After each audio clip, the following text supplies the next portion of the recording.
Hi, this is Dr. Gregory Sadler.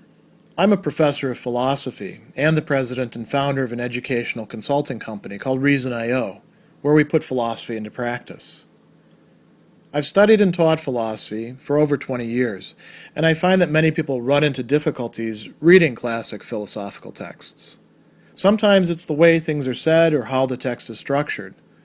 But the concepts themselves are not always that complicated, and that's where I come in. To help students and lifelong learners, I've been producing longer lecture videos and posting them to YouTube. Many viewers say they find them useful. What you're currently watching is part of a new series of shorter videos, each of them focused on one core concept from an important philosophical text. I hope you find it useful as well.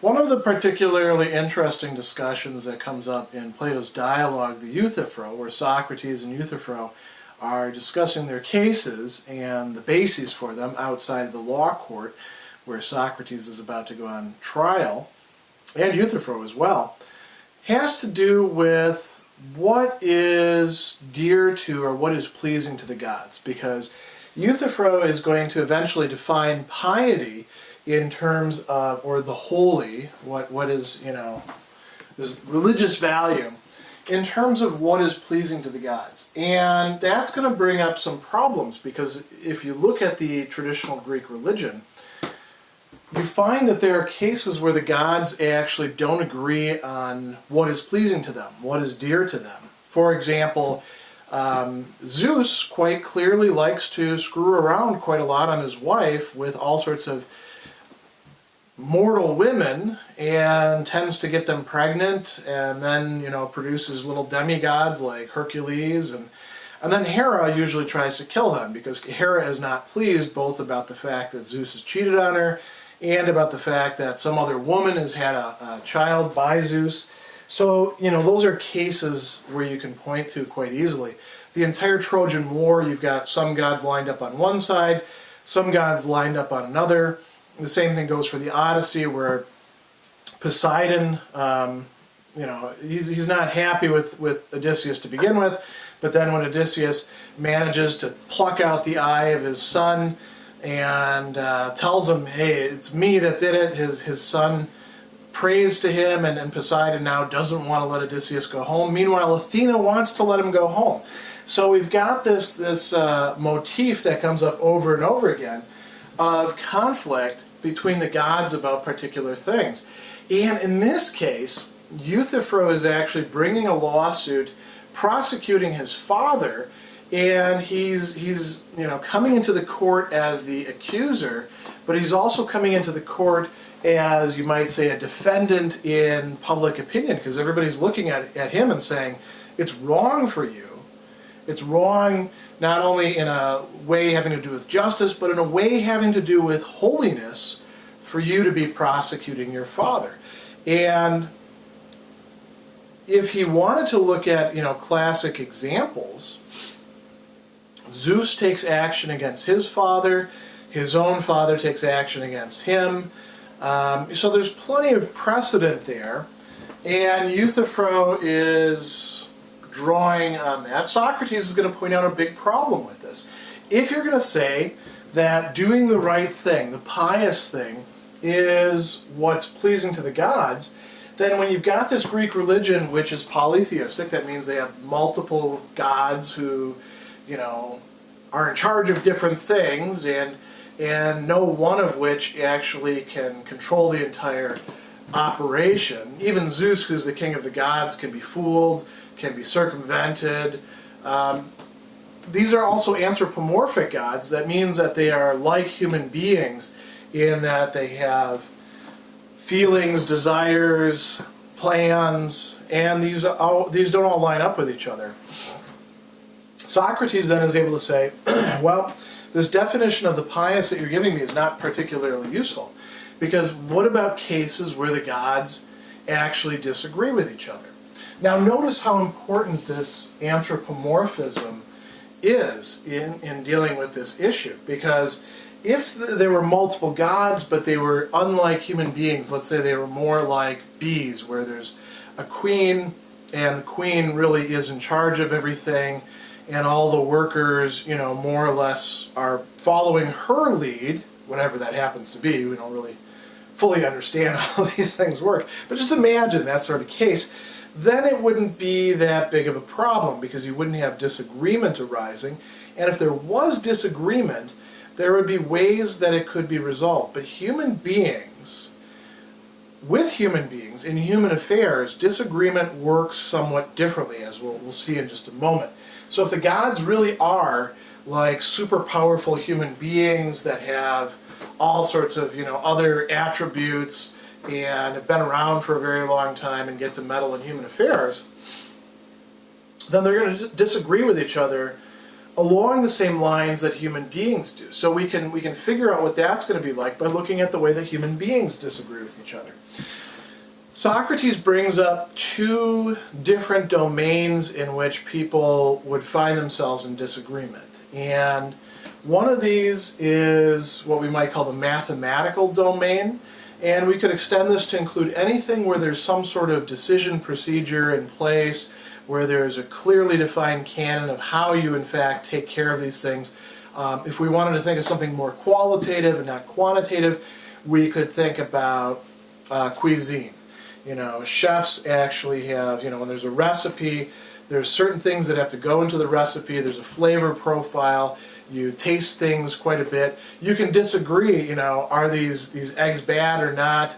Does this have enough cinnamon or not? Did you cook this the right way or not? But you can figure out the answers to that. One person is going to be right and the other person is going to be wrong. Perhaps both are wrong because some other person is right. There's a standard. So in matters like that, we can end up in disagreement. But we end up in disagreement because somebody has got a mistaken perspective. And that person can be led to see, if they're not just being stubborn or stupid, that they have a mistaken perspective. So, I think that my car takes unleaded, and my friend thinks that it takes diesel. Somehow he manages to jam the diesel into there, even though it's not shaped for that, fills it up full of diesel, car doesn't run right. I can say, look, you dummy, I told you it took unleaded, and here's the manual. Now, where can't we do that sort of thing? Or where does that break down? And notice the other index that he has. Where do we get super excited, passionate, angry, even hateful with each other? Well, it's in what we call moral matters. With numbers, if you think that this video is 20 minutes long and I think that it's 10 minutes long, we can look at the YouTube reading for it, or we could look at the actual raw data and we could say, well, it's this amount of time. You're right, I'm wrong, or I'm right and you're wrong. When it comes to moral matters, this doesn't mean, by the way, that Socrates thinks that this is all up in the air, that nobody's right, that everybody's right, or anything like that. He's just saying we do often disagree about moral matters. What are moral matters? The just and the unjust, or sometimes you'll see it translated as the right and the wrong. The dikaion and adikon. The good and the bad, the agathon and kakon. And this has a moral sense to it, and there's multiple ways in which things can be good or bad. In other Platonic dialogues, you'll often see him referencing the pleasurable and the painful, usually in order to say, well, that's not really what good and bad means. So what he often means is the advantageous and the harmful, or just the morally good and bad in a way that's not simply reducible to the just and the unjust. And then we have this other catch-all category that covers an awful lot that the Greeks did feel to be the realm of moral qualities, and I think we probably ought to see it that way too. The noble and the base, or the beautiful and the ugly, or the honorable and dishonorable, or shameful. The kalon and aischron. And these are the sorts of things that people do in fact disagree about. Go to any, holiday gathering, give some people some liquor, and throw some controversial issues out on the table, and you're going to have people arguing with each other, unless you have extremely well-disciplined people. Go to Thanksgiving, and see the student who's come home from college and now sees things in a different light than their parents do. Once again, we're going to have argument.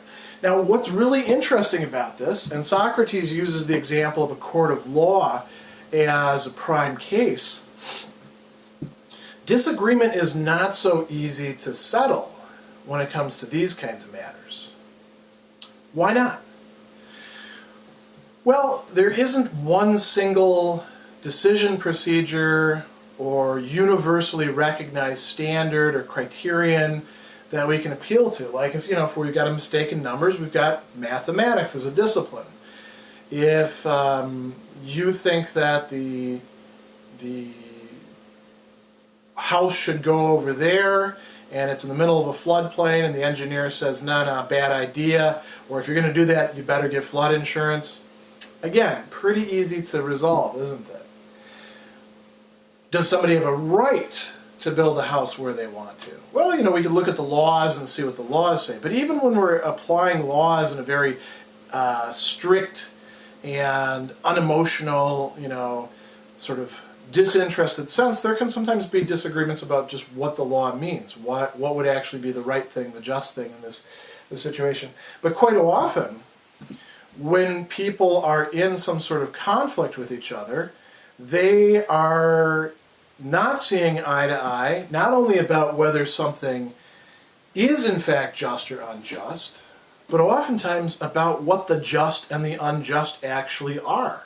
So not just about the particulars, but even about the general, the universal. They may not even have a solid idea about what the just or the unjust is. And we often do confuse our own interests for what is just and other people's for what is unjust. Likewise, good and bad. When it comes to beautiful or ugly, or think of aesthetic qualities like somebody being a stand-up guy and somebody being a complete douchebag. Those would be the sort of things that would actually fall under noble and base for the ancient Greeks. And we do have a hard time coming to terms about these. We can provide explanations, we can achieve some sort of consensus, but we very easily do fall into quite often acrimonious disagreements, conflicts, agonistic, back and forth arguments about this sort of thing.